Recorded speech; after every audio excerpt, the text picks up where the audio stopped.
Veuillez vous avancer dans le fond, s'il vous plaît. J'ai commencé à Montargis, où je donnais des cours de kung-fu et de philosophie en même temps. Ensuite, j'étais à Charleville-Mézières, sur les pas de Rimbaud, donc c'est ce qui m'a fait tenir, j'avais un mi-temps. Ensuite, j'ai fait l'Oise, donc Méru, Beauvais, et là, Montataire depuis 2 ans, en zone sensible ZEP.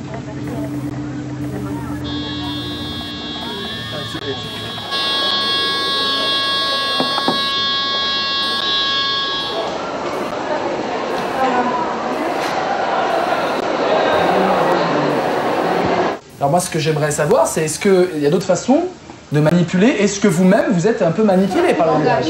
S'il vous plaît. Et chaque quartier a son langage, donc par le langage, on va s'identifier à un groupe. Ça m'est arrivé, par exemple, je leur demande un exercice, ils le font mais mollement. Je leur dis, mais vous êtes des lâches. Ils ne comprennent pas au début. Ils disent, mais attends, on n'est pas des lâches, on a la flemme. Et je leur montre bien que vous avez la flemme, non, vous avez peur. Vous avez peur de réfléchir, vous avez peur... Et ça les sensibilise. Je leur touche vraiment, je touche leur narcissisme. Entrer dans leur narcissisme et provoquer. Vous êtes manipulés, deux manipulés. Vous êtes des gogos. N'importe quoi. Vous avez pas d'inspiration. Oui, mais maintenant, analyse. Qu'est-ce que t'en penses, toi? Bah, c'est pas de l'analyse, hein. Non, t'as dit ce que dit la pub. Eh ben, T'as dit que c'était bien, plutôt. Tu n'as pas dit en quoi c'est une manipulation, cette pub. T'as dit, elle est bien, t'es manipulé. Bah, elle est bien parce que... Mais si on doit dire les arguments qu'elle utilise. Quand je veux transmettre une idée, je sais qu'il faut y aller par plusieurs couches. C'est comme le ripolin, c'est comme la peinture, il faut mettre plusieurs couches. La première couche, c'est l'urgence. Cette idée-là, Platon, Kant ou même un concept, c'est quelque chose d'urgent pour vous compreniez votre vie, etc. Deuxième couche, c'est magistral. Je leur explique vraiment en détail une théorie, un concept, et vraiment c'est moi le professeur. Et troisième couche, l'humour. Et si on analysait l'expression gros mot, c'est comme si il y avait un mot qui est gros. C'est un mot qui... C'est un mot lourd. C'est un mot qui est lourd dans la phrase. Ça veut dire quoi? Un mot qui est choc. qui pèse. Un mot qui pèse. Qui est lourd, qui est gros, qui est massif. Comme elle a dit. Comme toi, c'était un gros mot, c'est ça? Hein? C'était un gros mot. Voilà, si vous voulez, mais Un gros mot, c'est un mot qui est exagéré. Un mot exagéré? C'est-à-dire? c'est un mot vexant, putain. Un mot qui n'est pas gentil. Exagéré comment? Quand tu dis... Non, un gros mot, c'est pas un mot. Un gros mot, c'est pas un mot. Mais t'es bête. Mais t'es bête. Non, c'est pas un gros mot, ça. Ah, non. T'es con. Ah oui, ça c'est un gros mot. Alors, c'est quoi la différence? C'est que Non, je connais, non, mais je sais que vous en connaissez. Mais attention, si on parle de gros mots, on parle d'insultes. Donc c'est... on va essayer de noter ça déjà. Les insultes dépassent, dans une dispute, dépassent notre pensée. Donc ce n'est pas la raison qui les a motivés, ces insultes, ce n'est pas la raison. C'est... Passion, non? Passion, excellent. Ouais. Ah oui, raison, passion, ah oui. Non, mais là, c'est bravo, c'est la star. Donc Mohamed, un exemple d'amélioration morale au XXIe siècle. Morale. Qu'est-ce qui fait que moralement, on est mieux au XXIe siècle dans les siècles précédents? Les textos. Les textos. Bon, j'ai un devoir moral, je vous quitte. Non. Les élèves de ZEP ont besoin de show, de spectacle. Et moi, ce que je veux, c'est qu'ils deviennent acteurs. Mais pour qu'ils deviennent acteurs, il faut d'abord qu'ils commencent spectateurs, sinon ils dorment. Hein. Vous connaissez le système, on choisit d'abord ensemble un thème. Le thème que vous voulez aborder et qu'on n'a pas encore abordé, ou pas trop, ou que vous avez envie de creuser. Ça peut être n'importe quoi. Hein. Ça peut être du pur délire également. Les réalités. 1, 2, 3, 4... Combien? C'est un super sujet.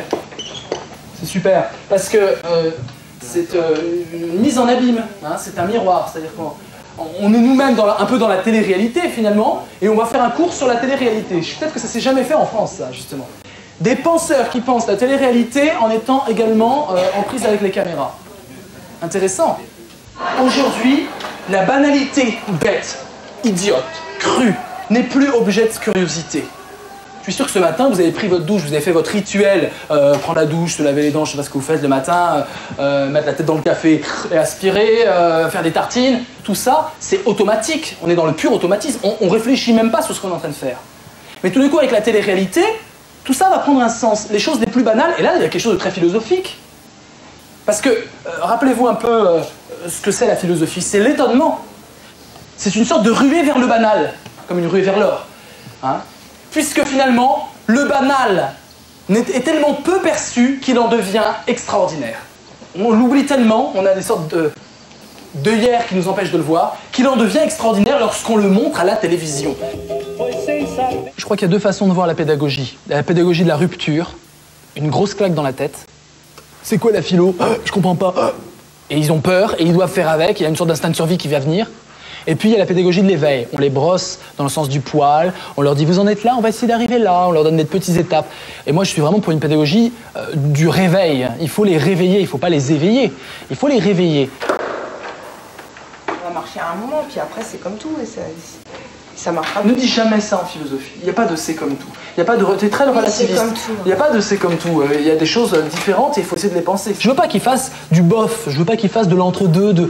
D'un côté on peut dire oui. Non, je veux qu'ils disent oui ou non à la fin de la copie. Après avoir pesé le pour et le contre. Mais oui et non, ça veut dire s'engager totalement. C'est une question de regard. C'est oui et on sent que je peux en dire sur le oui ou non. Donc c'est vraiment une attitude, la philosophie est une attitude encore une fois. Et je leur dis bien ça, c'est une attitude. C'est ça, la philosophie, c'est savoir se tenir droit. Ceux qui sont courbés, avachis, comme beaucoup d'élèves aujourd'hui, courbés, avachis, complètement morts, complètement là, ça marche pas. Il faut pouvoir de temps en temps être droit, être responsable. Quand on discute en cours, c'est excellent quoi. Les discussions, je trouve ça, franchement, on en aborde des questions que jamais on réfléchit là-dessus. C'est trop space, franchement c'est excellent. Ça me donne un œil critique envers les pubs, quoi. Je me dis, faut pas que je me laisse avoir par cette pub.